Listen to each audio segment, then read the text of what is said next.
ada AHY, ada Ahok diisukan akan naik menjadi Menteri BUMN. AHY digandeng, Ahok ditarik.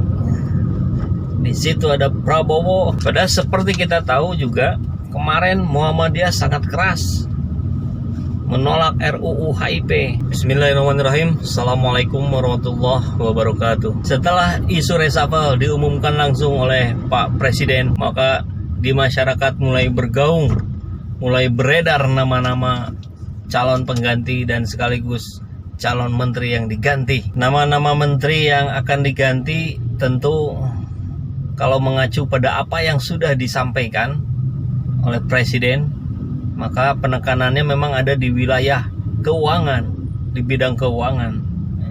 Maka Menteri Keuangan Sri Mulyani harusnya sih jadi salah satu yang di reshuffle. Tapi kalau lihat sosok ibu yang satu ini kelihatannya sih nggak bakalan diganti nih, karena posisi Sri Mulyani ini punya bargaining yang cukup kuat. Menteri Kesehatan Pak Terawan itu jelas disinggung langsung namanya, karena dianggap hanya bisa menggelontorkan berapa 2% dari alokasi anggaran yang sudah disiapkan untuk penanganan dampak COVID-19 ini. Dari berapa 70-an triliun ya, baru kepake 1, sekian persennya. Keuangan, kesehatan, dan sosial ini juga persoalan. Distribusi bantuan tidak berjalan sebagaimana mestinya dalam kondisi yang seperti ini, tidak cepat. Kemudian seperti biasa penumpang-penumpang gelap berkeliaran mengambil keuntungan kartu prakerja itu yang sampai ada berapa ratus miliar itu diduga masuk ke startup Ruang Guru, sampai yang punyanya staf khusus milenial itu mengundurkan diri. Ya, itu yang ketahuan. Yang nggak ketahuan biasanya lebih besar, karena biasanya kan jadi fenomena gunung es yang kelihatan yang di permukaan aja, padahal di dalamnya jauh lebih besar. Koordinasi yang tidak berjalan dengan baik, prosedur yang tidak berjalan dengan seharusnya, itu tidak terjadi karena faktor tunggal. Kan nggak mungkin juga karena Pak Terawannya saja, kan nggak mungkin juga karena Bu Sri Mulyaninya saja gitu ya. Tapi pasti melibatkan pihak-pihak lain, entah itu kementerian lain atau lembaga-lembaga lain yang bukan kementerian. Urusan pendanaan Bank Indonesia misalkan, bisa jadi ada sistem prosedur yang berjalan di sana yang menghambat proses percepatan penggelontoran dana. Maka mungkin saja ini Gubernur BI juga diganti ya. Kita lihat nih, calon penggantinya ternyata ada AHY. Ini dari seliweran yang ada di media ya, dan biasanya sih sebagiannya benar itu. Ada AHY, ada Ahok. Nah ini Ahok, Basuki Cahaya Purnama ya, ini diisukan akan naik menjadi Menteri BUMN menggantikan Erick Thohir. Erick Thohirnya sendiri digeser menjadi Menteri Perdagangan.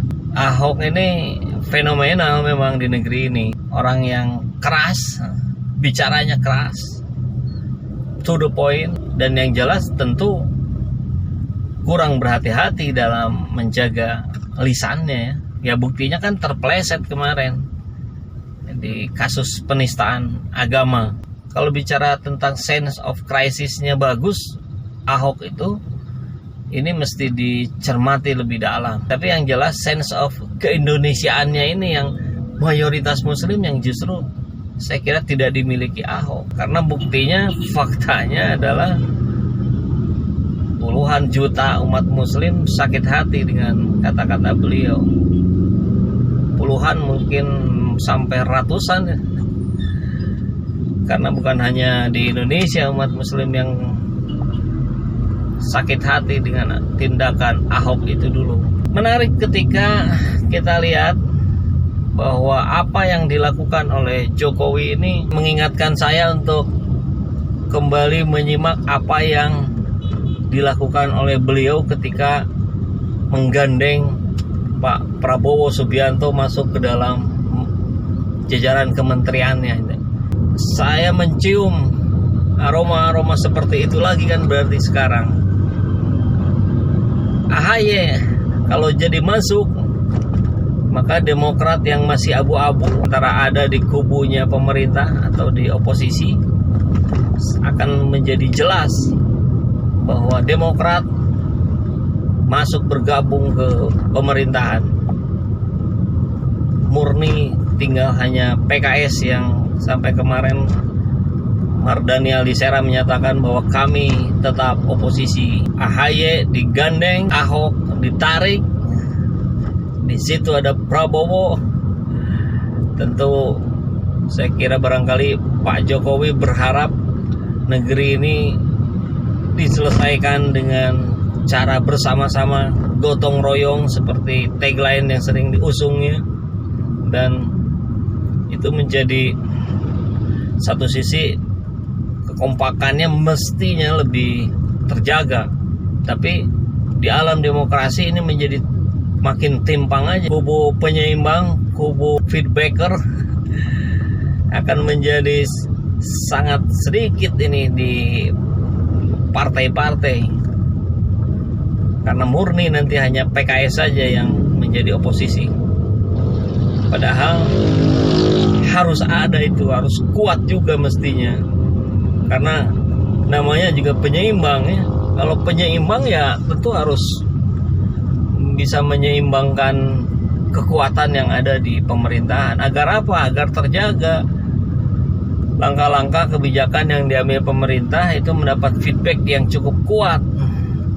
Karena kan bukan kontennya, feedback itu lebih kepada siapa yang berbicara kan. Kalau kontennya banyak orang-orang hebat, youtuber hebat di bidang politik juga yang punya kemampuan membicarakan hal itu, memberikan usulan-usulan yang keren, yang luar biasa.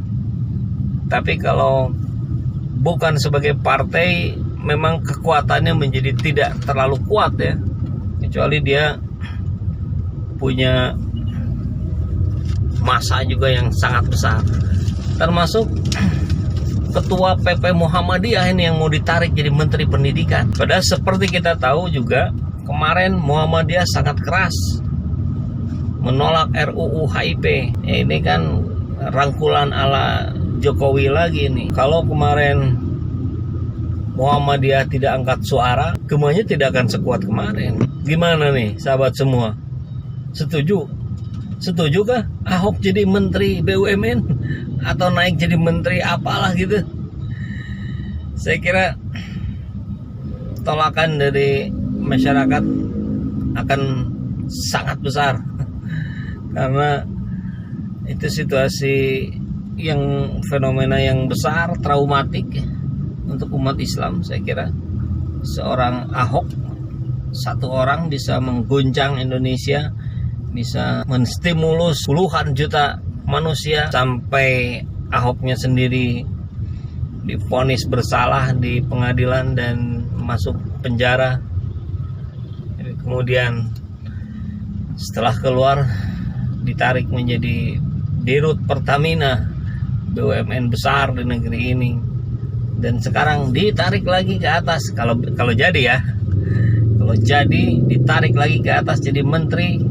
Dan ini eskalasi seperti ini tidak bisa dilepaskan dari fenomena, tidak bisa dilepaskan dari momen 2024 nanti. Padahal kita tahu Pak Prabowo juga waktu itu kan hadir di acara 212. Tapi juga kita ingat Ahok itu dulu orang Gerindra, bawa oleh Pak Prabowo ke Jakarta. Ya, politik emang bulak-balik memang jadinya ya. Ya kalau saya sih tidak dalam posisi mendukung siapa-siapa, tapi lebih kepada umatnya sajalah. Kepentingan umatnya ini yang harus dijaga, yang harus terfasilitasi dengan baik.